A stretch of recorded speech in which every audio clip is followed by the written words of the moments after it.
Yes, Lord. Magandang araw po sa ating lahat. Kumusta po kayong lahat dyan? Mapapanood niyo po ang ating vlog, ang video na ito sa mga oras na ito. Mumiti ka po muna and pasalamatan mo muna ang Diyos. Thank you, Lord.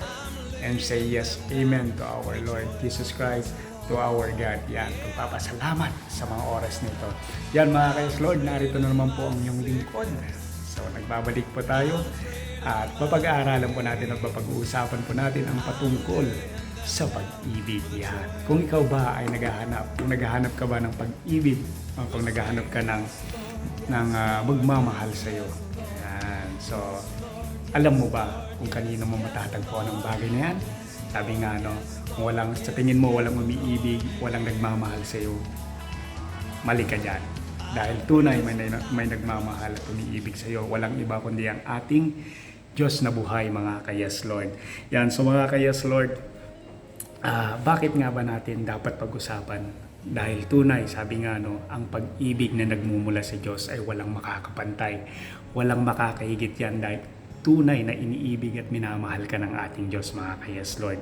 Alam nyo ba, yung iba sinasabi walang forever? Meron pong forever. Kanino po matatagpuan? Sa ating Diyos ang forever na pag-ibig. Sabi nga, no, ang pag-ibig na yan ay nagmumula lamang sa ating Diyos na buhay, mga ka-Yes Lord. So, huwag kang mabalisa, huwag kang malungkot, at mag-isip ng anumang mga bagay kung bakit sa tingin mo walang umiibig o nagmamahal sa iyo. Meron at meron. Lagi mo pong tatandaan, mga ka-Yes Lord. Ayan. So, pag-aaralan natin at pag-uusapan natin, mga ka-Yes Lord, kung paano ko nga ba po nasabi or bakit? Yan, pag-aaralan natin sa Bible-based, mga ka-Yes Lord. Ayan, sinasabi po, mga ka-Yes Lord, no, sa Romans 8:38 to 39, o mga taga-Roma, sabi po doon, sapagkat ako'y naniniwalang lubos na kahit ang kamatayan man, kahit ang buhay, kahit ang mga anghel, kahit ang mga pamunuan, kahit ang mga bagay na kasalukuyan, kahit ang mga bagay na darating, kahit ang mga kapangyarihan, kahit ang kataas-taasan, kahit ang kababaan, kahit ang alinmang ibang nilalang ay hindi makapaghihiwalay sa atin sa pag-ibig ng Diyos na nasa kay Kristo Jesus na Panginoon din naman natin. Yan, di ba po, wala daw makakapaghiwalay sa pag-ibig yan ng ating Diyos sa bawat isa sa atin na nakanino po? Na kay Kristo Jesus din naman. So, John 3:16, di ba po? Sa una pa lang ng ating vlog, for God so loved the world that He gave His only begotten Son, that whosoever believeth in Him shall not perish but have everlasting life. Yan po, no, dahil sa pag-ibig ng ating Diyos na ibinigay niya ang kanyang bugtong na anak upang lahat tayo ay maligtas. Na kanino? Na sa ating Panginoong Yesus. Yan po, mga ka-Yes Lord. So meron pa, no, na babasahin natin. Isa pa dyan, mga ka-Yes Lord, ay yung sinasabi sa Ephesians 2:4 verse 5. Babasahin ko po sa inyo. Pakinggan niyo pong mabuti, mga ka-Yes Lord, yan. Ngunit ang Diyos palibhasa mayaman sa awa dahil sa kanyang malaking pag-ibig na kanyang iniibig sa atin. Bagamat tayo'y mga patay dahil sa ating mga kasalanan, tayo'y binuhay, nakalakip ni Kristo sa pamamagitan ng biyaya. Kayo'y nangaligtas. Yan, di ba po? Ang ganda. Meron pa. Isa pa, mga ka-Yes Lord. 1 John 4:9 verse 10. Yan po, sinasabi po, dito nahayag ang pag-ibig ng Diyos sa atin, sapagkat sinugo ng Diyos ang kanyang bugtong na anak sa sanglibutan upang tayo'y mabuhay sa pamamagitan niya. Narito ang pag-ibig, hindi sa tayo'y umiibig sa Diyos, kundi siya ang umiibig sa atin at sinugo ang kanyang anak na pangpalubag loob sa ating mga kasalanan. Amen, mga ka-Yes Lord.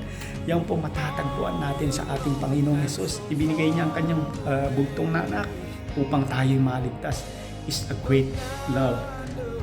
Iyan nga po yung sinasabi ng ating Diyos na walang makakapantay. Sabi nung meron po yan sa salita ng agape. Yan. Walang makakapantay sa pag-ibig ng ating Diyos na buhay. Yan, mga ka-Yes Lord. So ayun po yung pinag-usapan natin. Kaya kung sa tingin mo ay walang umiibig sa'yo, sa tingin mo walang nagmamahal sa'yo, lagi mong isipin, Diyos at wala nang iba pa na nagmamahal sa'yo. Isipin niyo lamang na sa pamamagitan ng ating Panginoong Yesus, ang pag-ibig ay nasa kanya. Amen, mga ka-Yes Lord.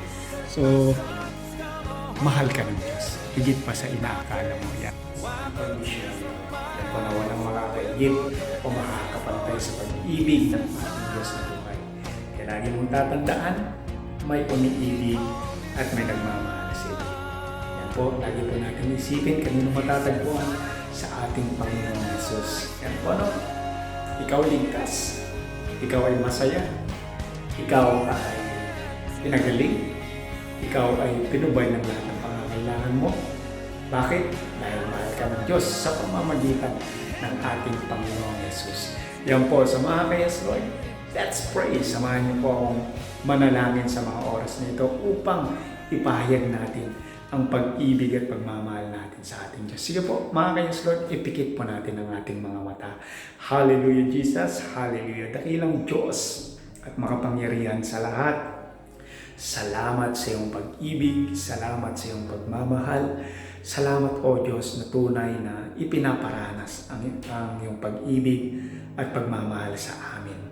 O Diyos na nasa langit, sa mga oras nito, siya na nakakapakinig, O Diyos, na kasama kong nananalangin. Lord God, salamat sa iyong pag-ibig at sa iyong pagmamahal sa bawat isa sa amin. Tunay, O Diyos, na wala kaming dapat hanapin.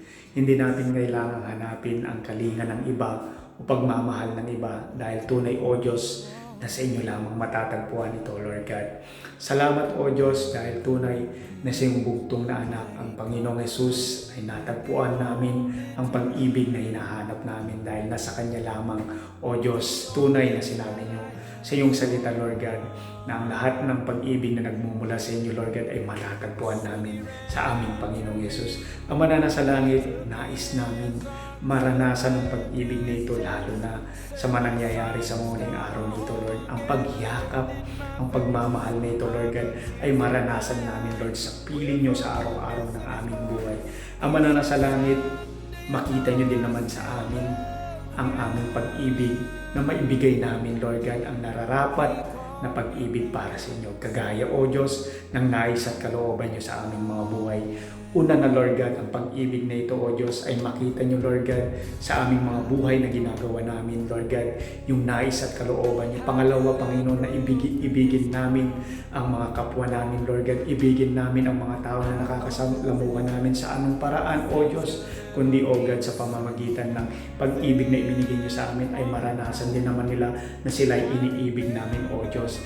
Na gumawa kami ng tama, mahalin po namin sa pamamagitan, Lord, ng salita namin, sa pamamagitan, O Diyos, na magawa namin, Lord God, dahil ang lahat ng bagay nito nagagawa namin, Lord God, nasasalita namin dito dahil sa tulong nyo, O Diyos. Makita nyo, Lord God, ang pag-ibig na ito sa araw-araw sa aming mga buhay dahil tunay na kami na may pag-ibig, O Diyos, na nagmumula sa inyo, Lord God, ay hindi kami malulungkot, hindi kami mawawalan ng pag-asa, hindi kami manghihina dahil ang pag-ibig na ito, Lord God, ay magagawa ang lahat ng bagay. Salamat, O Diyos, sa pag-ibig na ito at sa araw na ito, Ama, ipinaunawa, ipinaintindi niyo sa amin, Lord God, na minamahal at iniibig niyo ang bawat isa sa amin. Muli, Ama, tanggapin niyo po ang pinakamayamang papuri, pagsamba at pagdakila, O Diyos. Siya na nanonood nito, Ama, pagpalain niyo siya, O Diyos, at maranasan ang pag-ibig sa mga oras nito, Lord God, na nagmumula sa inyo sa pamamagitan ng aming Panginoong Yesus. Salamat, Ama. Ito pong samad dalangin namin sa tanging ngalan ng Panginoon namin Yesus at sa iyong banal na Espiritu. Amen. Yan, mga kayas, Lord. Ayun po yung ating napag-usapan, napag-aralan at nabasa natin sa salita ng ating Diyos. Lagi po natin tatandaan, kung hindi nyo po naintindihan or naunawaan yung about sa pag-ibig or mga verse na naibigay natin, buksan nyo po ang Bible natin. Buksan nyo po ang salita ng ating Diyos. O di kaya may mga kapatid tayo na nag-share din. Ask din po kayo. Napakaganda kasi pag nagtatanong kayo. Basta lagi nyo pong tatandaan, ang sagot dapat ay lagi hindi sa karunungan ng tao, hindi sa kalaman ng tao, but about sa Bible lamang po, mga kayas, Lord. At higit sa lahat, ang pakikipag-usap natin sa ating Diyos. Kausapin niyo siya, mga kayas, Lord. Kausapin niyo siya. Dahil naniniwala ako at naninampalataya ako na sasagutin niya ang panalangin. Yan, mga kayas, Lord. Sabi ko nga po, please like, subscribe, and share. Pero higit sa lahat, i-share po natin ang video na ito, ang sharing nito at ang pag-aaral natin ng salita. Bakit? Napakalaga po, hindi po sa atin lamang, hindi po sa akin, hindi po sa inyo, ngunit marami ang nangangailangan lalo sa mauling araw nito na makakarinig ng encouragement. Amen?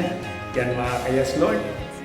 Muli po, kita na naman po tayo sa mga susunod na video pa. Huwag na huwag po kayong magsasawa dahil tunay na hindi nagsasawa ang Diyos sa inyo. Amen?